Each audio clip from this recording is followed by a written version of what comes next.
is ArcticGames.com here, and today we're going to be doing a Presley's perspective on the election. Yeah. So, I don't know what to do now. That's what I had planned. And we're done. Yeah. Okay, what's your perspective on the election? I don't know. Honestly, there's... We've talked about this a little bit, yeah. so it's not totally cold. We've just had conversations, but in general. But yeah, what do you think? What do you want to start with?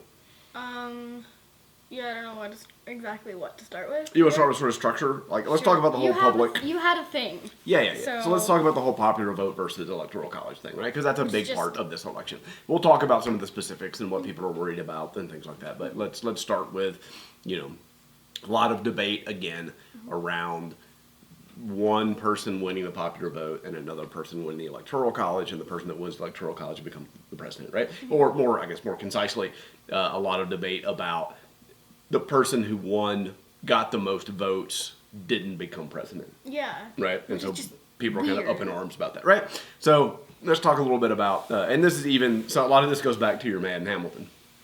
The Federalist Papers and stuff talked about this electoral college thing, right? But you needed it back then. Well, no, wait. It's still needed, it's still argued that it's needed in some ways. Not for some of the more logistics reasons. A lot of the logistics reasons don't matter anymore, but a lot of the more important reasons that they talked about it, and there are many. But one of them was, you had all these states that were coming together. And they were the colonies at the time, right? And they were creating states. And they were going to create a federal government that was going to deal with, disagreements between the states and wherever something needed to be treated as a nation, right? But it was going to be really small and sort of limited, and the states were going to be the most powerful thing. So when they were talking about the process by which they were going to elect the president, there were two different sides of that, the way people thought about it, right? Okay. One was popular vote, plurality of vote. Everybody votes. Whoever gets the most votes becomes president. Whoever gets the second most votes becomes vice president. Interestingly enough, we don't really do that as much anymore. But that was nice. That was just Jefferson's fault. So there's a whole thing about that, right? And so that was one way to do it, right? But then there was another way that said, look, we're a bunch of independent states, and we're, as states, voting on who will be the government of the states. And so basically each state should just have one vote.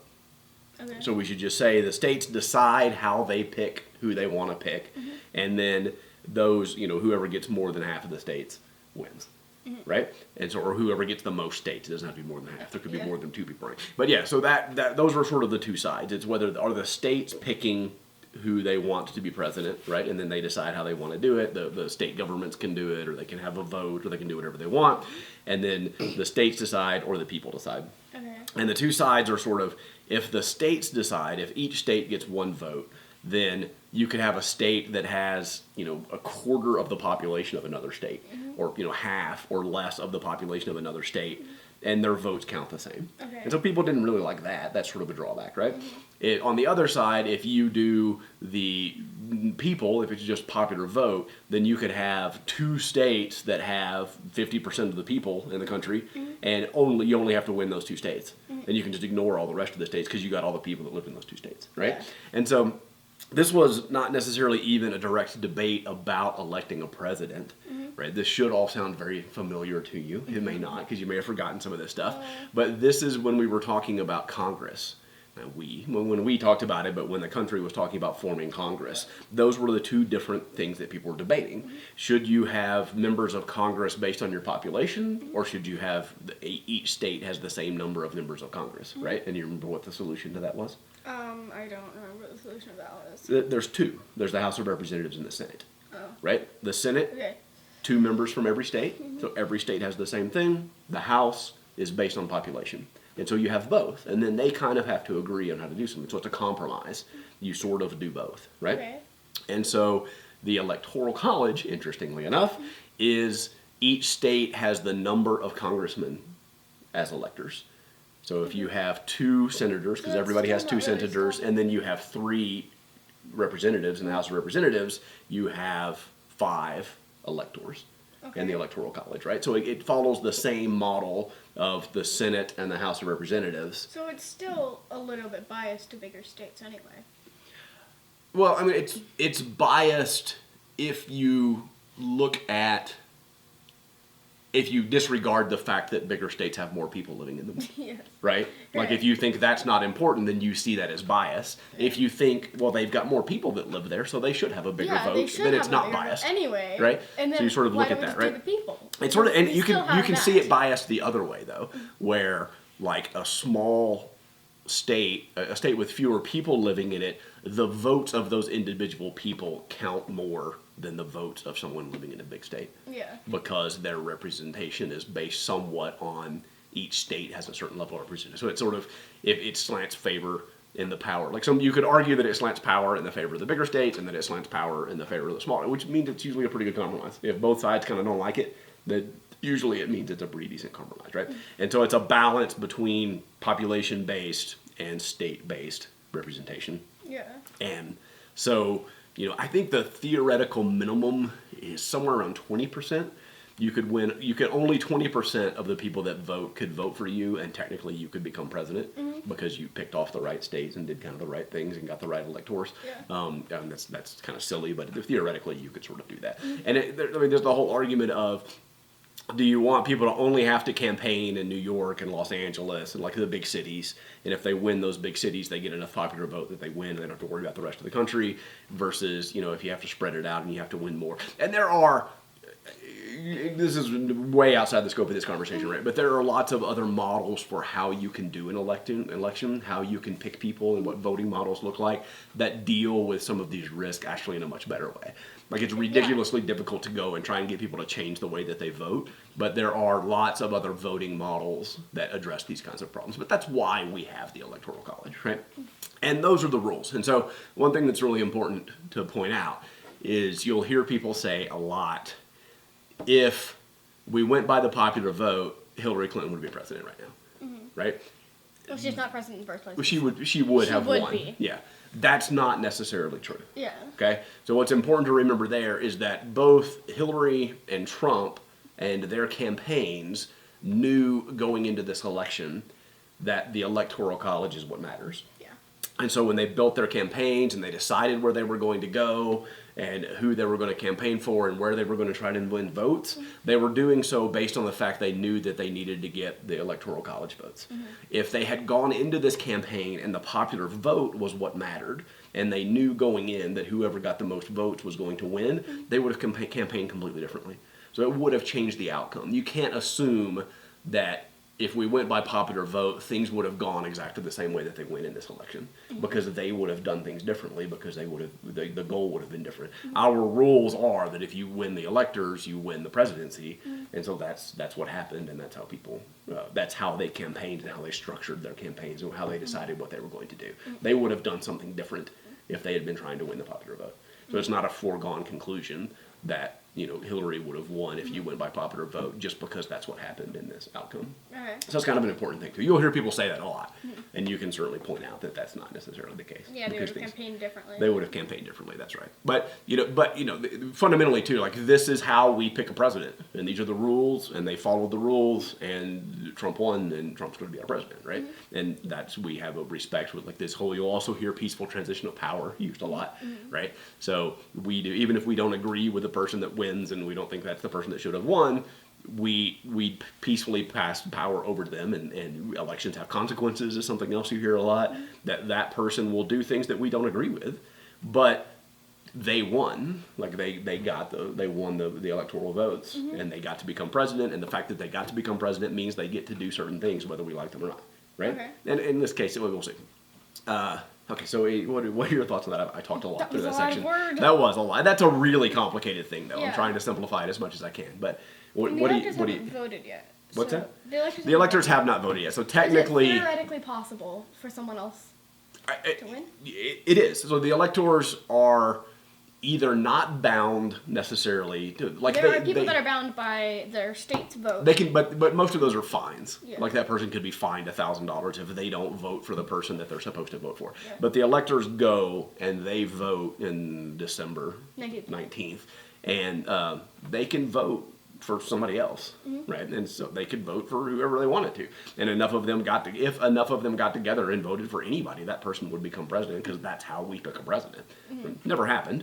Yeah. There are people who have not vote. In the past, there have been like one or two people, like every once in a while, that don't vote for the person that their states wanted them to vote for, Yeah. right? Or that, they're like, it's a whole complicated thing, right? But yeah, that don't vote for the person that they're supposed to vote for. That has happened a couple of times. It's never happened in big numbers where the election outcome changed because the electors did something different, Yeah. right? And nor But should there's only they. a handful of states that are bound by fines and stuff like That's that. right. And even if I were saying that, I'm totally against the way the election went, I would not be saying I hope the electors change the outcome of the election because I believe in the integrity of the process, right? Like this is how we hold elections and how we do things, and we should stick to it. And if he got the electoral votes that he needed, then that's what happened, and we should stick with that. We shouldn't change our entire political system because we don't like the person that won. Which is kind of there's arguments for that. Not everybody's arguing for that certainly, but there are arguments going for that out there.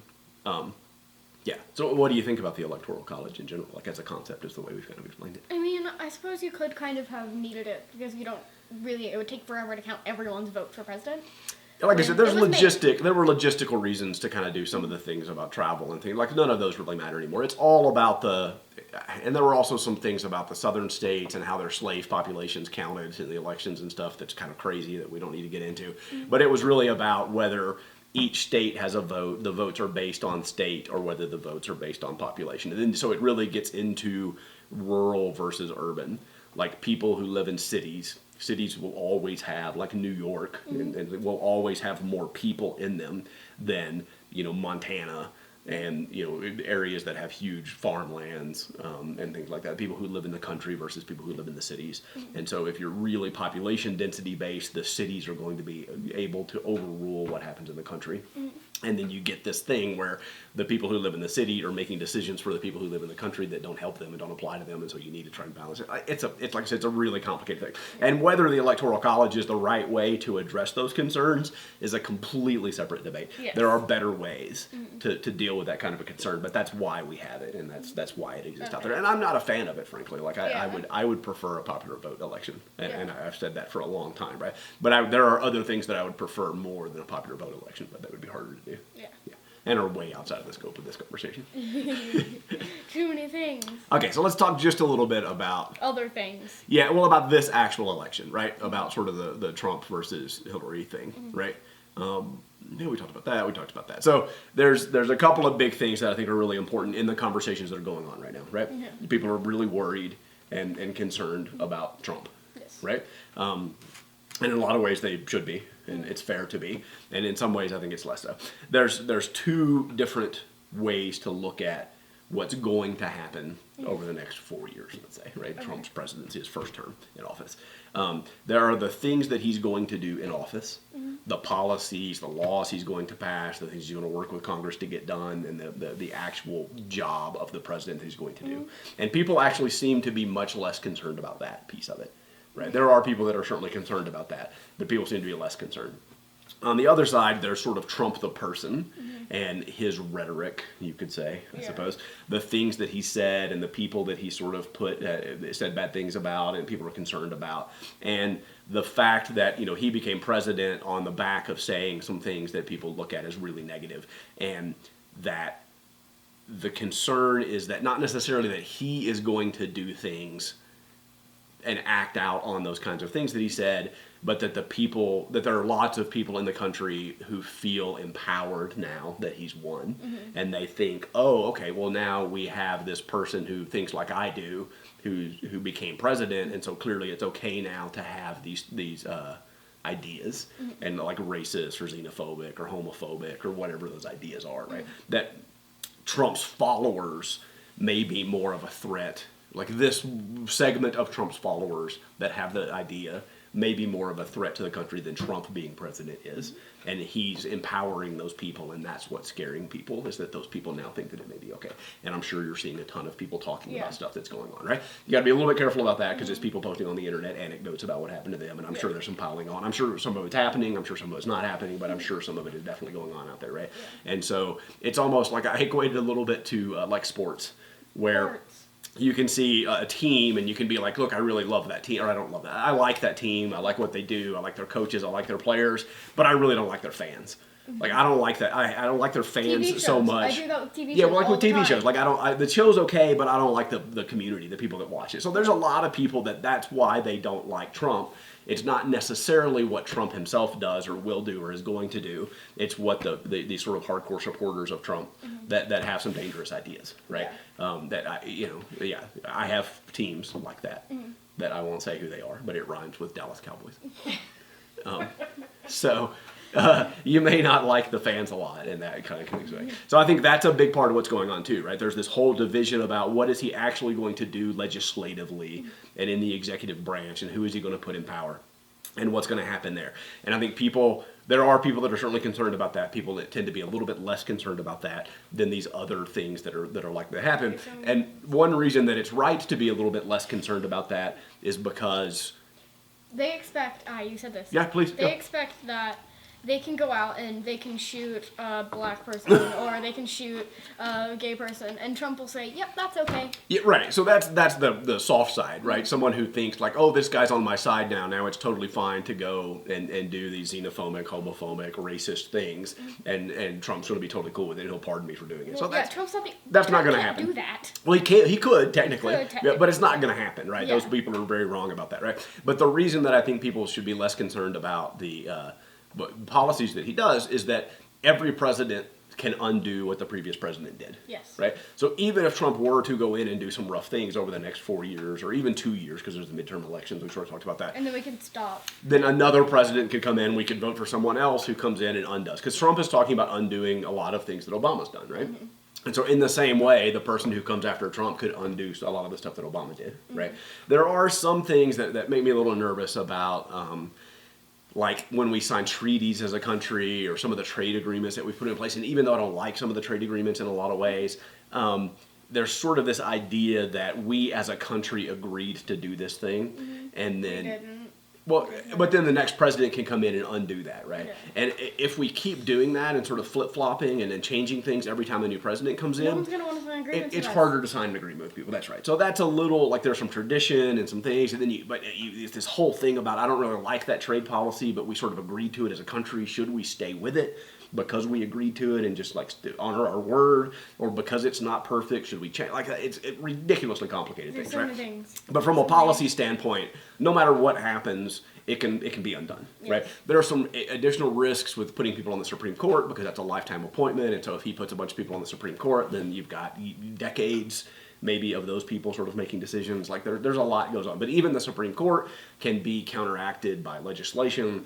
You know, if you put people in Congress that pass laws, there's a lot of balancing that goes back and forth. That's exactly right. That's why we have a balanced powers, right? That's why there's three branches under the government. The midterm is just for the office, so we can make it so Trump can't do anything. The midterm is, for Congress, right? And so if Congress became Democratic, then you would sort of have people butting heads and not being able to get a lot of things done again. Yeah. Which is actually, I think, the best state for the country when the federal government is doing as little as possible. Yeah, when nobody can get anything done, I think we end up in a pretty good place there. The other big thing that I wanted to put out was, and you'll see this. This is going to take you decades before you see this as much as we're sort of seeing it now. But there's this weird switching of sides that happens, right? And it's the in and out groupness stuff we talk about a lot, in group and out group, right? And it is like Republicans and Democrats are sort of like flipping sides on issues. Like Republicans used to be all about free trade, and Democrats were all about protecting jobs in the country and sort of the unions and stuff like that. And this election things kind of rolled over a little bit, where like Trump on the Republican side is trying to tear up these trade agreements, and he's trying to be more isolationist and protect local workers, and the Democrats are more supporting some of the trade agreements. Like it's really crazy when you watch people that switch. And you'll see people who attacked, so you have like, people who attacked Obama for doing something will support Trump for doing the same thing. Yeah. And people who supported Obama doing something will attack Trump for doing the same thing. Mm-hmm. Just because it's this guy or this party or this group of people that are doing this thing that I support, I'm going to be against it because that person's doing it. Yeah. And we have to be really careful about that, right? So that's something we got to keep an eye on and watch. Man, I don't know.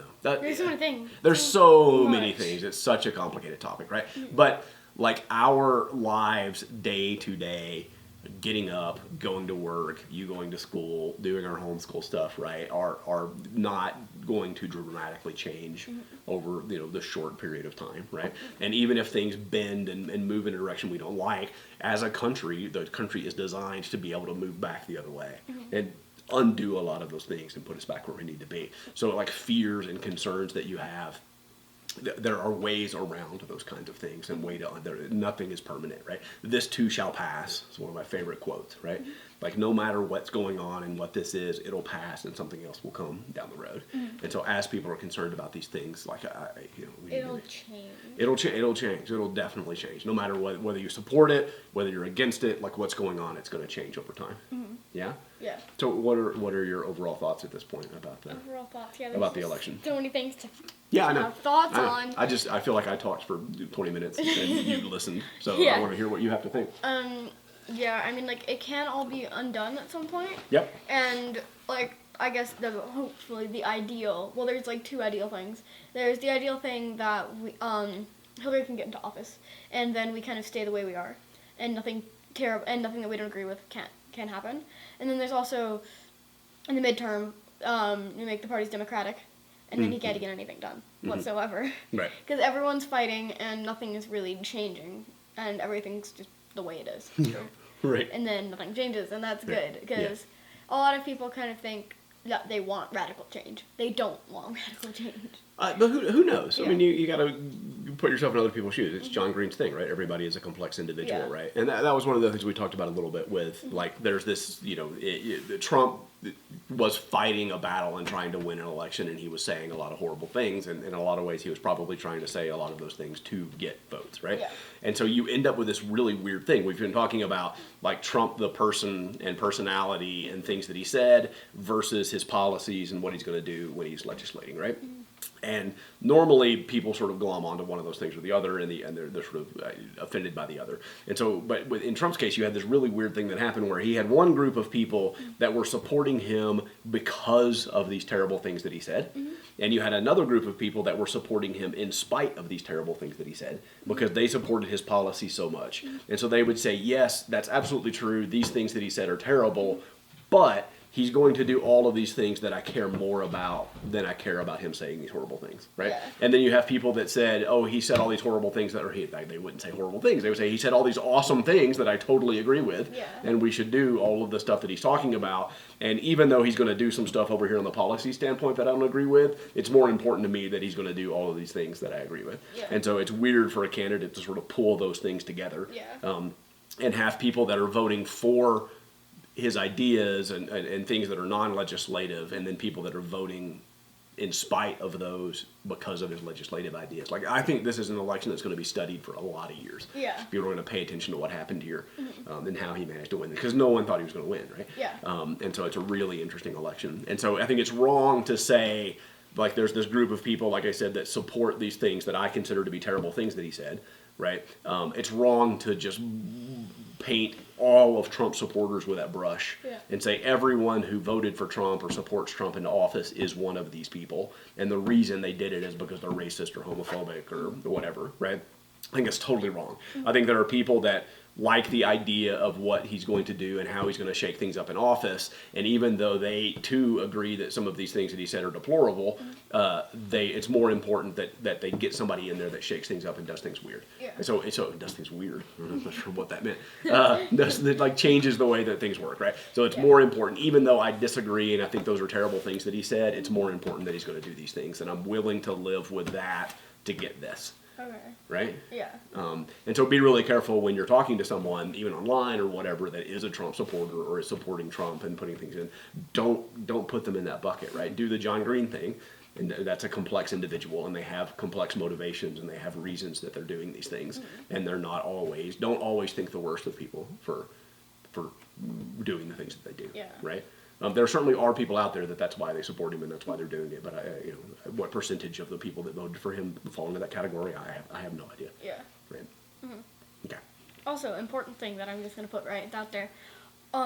Nobody, like, not everyone voted. Not, it says 50% of voters. Yeah, actually about voted. half of the people who were eligible to vote in the election Why? voted. Why didn't you not vote? Right. Like, I can see why. I've had friends who told me that their parents are taking a stand. They don't like either of the candidates, right. so they're not going to vote. Yeah. Well, it depends. Which one do you like most? Please vote for them. Right, but a lot of people, like, it's uncomfortable for a lot of people to just vote for the least evil candidate, right? Yeah. I'm going to vote for somebody I hate because I hate this other person more. Like, I understand how that's distasteful and people might do that. The other thing that suppresses, so goes back to the Electoral College a little bit, right? Or it's not so much about the Electoral College, actually. It's about the winner-take-all model. So in a lot of states, almost all of the states, I think maybe there's 2 that do proportional distribution, but whoever wins the vote gets all the electors.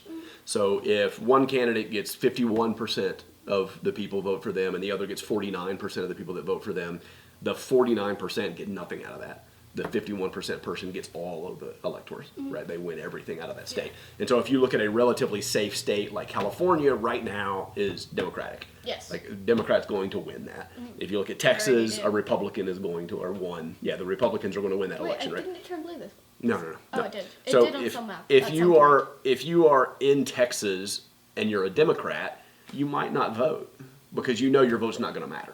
Like, even if like 35% of the vote in Texas is Democrats, then the Republicans still get 100%. Like, if you're a Republican in California, you might not vote because for president, right? I mean, there are other local elections and stuff. Obviously, you do, but that suppresses the vote somewhat as well. So there's another reason that the vote's lower than 100% is because these people know, well, look, Republicans aren't going to win California, and I'm a Republican living in California, so I'm not going to go vote.